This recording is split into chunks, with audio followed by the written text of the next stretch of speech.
Hey guys, Jason and Andrew here with another Duel Masters TCG Tag Team Deck Profile. In today's deck profile, we are going over our most meme-tastic control deck, the Mono Black Worms deck. So Andrew, take it away.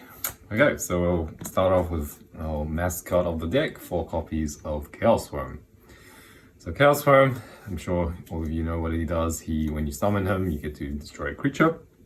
So the theme of this deck will be focused around, I guess, firstly worms, but also mostly destruction. So for our worms lineup, we have 4 copies of Hard Worm and also 2 copies of Tyrant Worm. Now you might be wondering, where is Gregorian Worm? Where is Ultracide? But we just felt like you either had to focus mostly on destruction, or you make a deck that's mostly focused around your parasite worms. And we just felt destruction was the better way to go. But as Jason pointed out to me previously, that you could run a more creature-focused lineup, but you play cards like Petrova. There's a cool DMP deck where they play Archon and parasite worms with Petrova. And a 6k hard worm is pretty scary. Okay, so now for destruction, we have 4 copies of Terror Pit.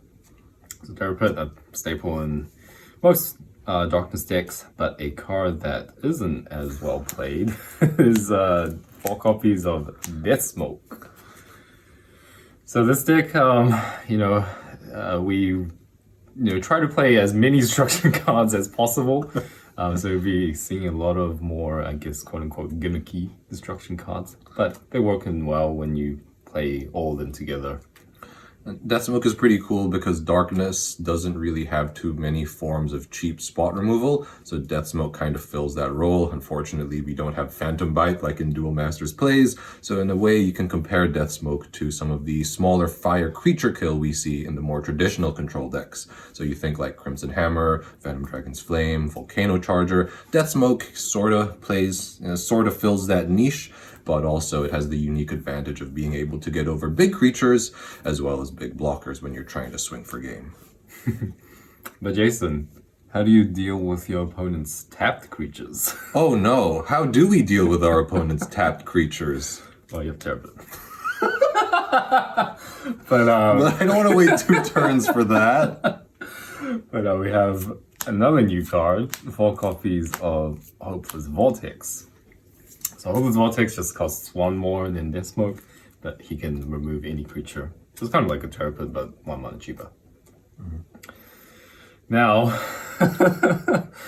I did mention that, some of the cards that we play might not be the best, but we are running our favorite mascot of the channel, Proclamation of Death. So 4 copies of Proc.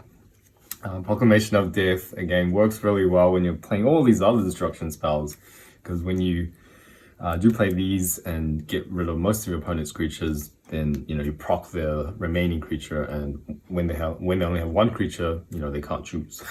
Yeah.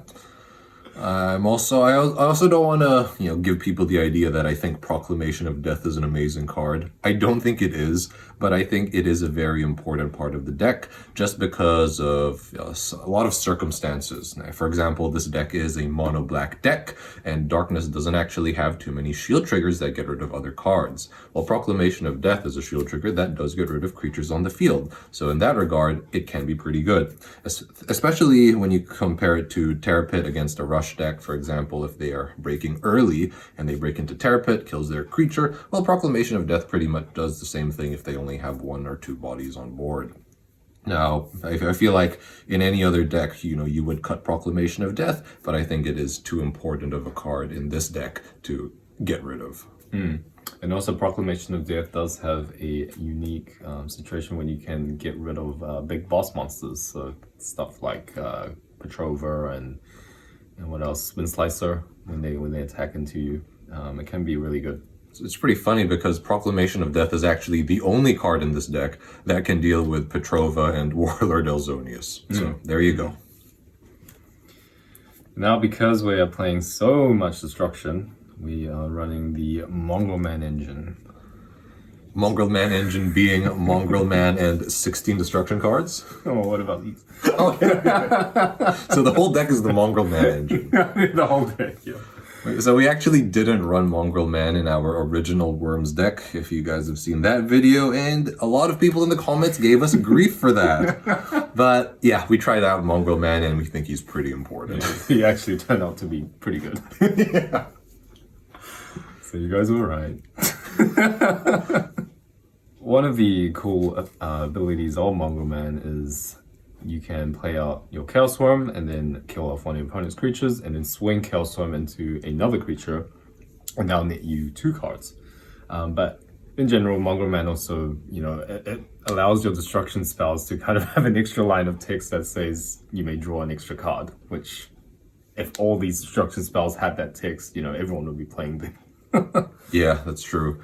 I feel like Mongrel Man really helps this deck kick into gear because in the past what we would do is we sometimes would try to stall out our opponent by getting rid of all their creatures, but then eventually the deck would run out of steam because you would end up top decking a worm or something that didn't give an immediate effect. Whereas now, these cards pretty much replace themselves when you use them and Mongrel Man is out. So quite often you have a 2-card window, the card you draw from Mongrel Man, and then the card that you draw at the start of your turn to find another destruction spell to run your opponent out of resources. And finally, what would a darkness deck, especially a mono darkness deck, be without favorite discards? So 4 copies of Cranium Clamp, 3 copies of Ghost Touch, and 3 copies of Locomotiver. So you'll realize that Lost Soul is missing from the list. But that's mainly due to you find that this deck runs on mostly 4 or 5 mana. You don't really spend your time, you need your cards in your hand, so you can't afford to charge them. Again, your only draw source is your Mongrel Man, so you have to be kind of manage your resources quite intensively. So no Lost Soul, but we felt like Cranium Clamp, #Clamp Masters does the same job or even better. Yeah. Okay, so Jason, how does this deck actually win games? Well, first of all, this deck is not my creation. And second of all, I think I would be in a good position to answer that just because I have been the victim of this deck several times. Well, because this deck doesn't have an aggressive engine, like decks with water or nature tend to do, you'll find that deck out is actually a very reasonable strategy to pursue with the deck. Now, you have about 20 destruction cards, so it's not uncommon to just out-resource the opponent, especially since the opponent tends to go through their deck a lot more quickly. They use cards like Energy Stream and combination of Bronze Arm Tribe and Aqua Hulkas, so they can get through their deck pretty quickly. And, so we just sit and kill, sit and kill. Now, sometimes it is possible to play this as sort of a mid-rangey deck. Think of the Rub mid-range deck that has been popping up more often these days. You can think of this deck as functioning similarly to that, except, not as effective because it doesn't have Bazagazil. But yeah, so I think the way this deck wins is a combination of either deck out or sort of mid-ranging the opponent by gaining advantage through efficient discard, destruction, and just a medium-sized body. Yeah, you'll find that most control decks, they don't run a lot of creatures themselves. So what you can do is you can just destroy them, and then your opponent, has a hard time actually breaking your shield. And again, like Jason said, they do run a lot of draw, whereas you don't if you don't play out Mongrel Man. And against control decks, it's hardly gonna stick. Yeah, also that. A lot of times you're actually better off just not playing him because he's, quite weak. And so this deck is actually not terrible against control. I feel like this deck has a 40-60 matchup against our quote-unquote better control decks. And I think that's actually a very strong matchup, especially in comparison to some of the other mid-range decks, which tend to fall apart against control. So that's really interesting since, when we were testing this deck, it was usually winning 1 out of 3 games, which I think is pretty nice. It's a good baseline. Yeah. Every time we have a new deck idea, we just test it against Worms first to make sure it passes before we scrap the deck.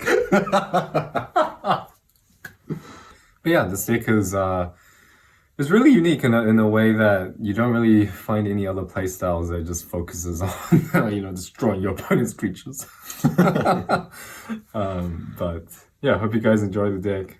Stay safe, and we'll see you guys next time.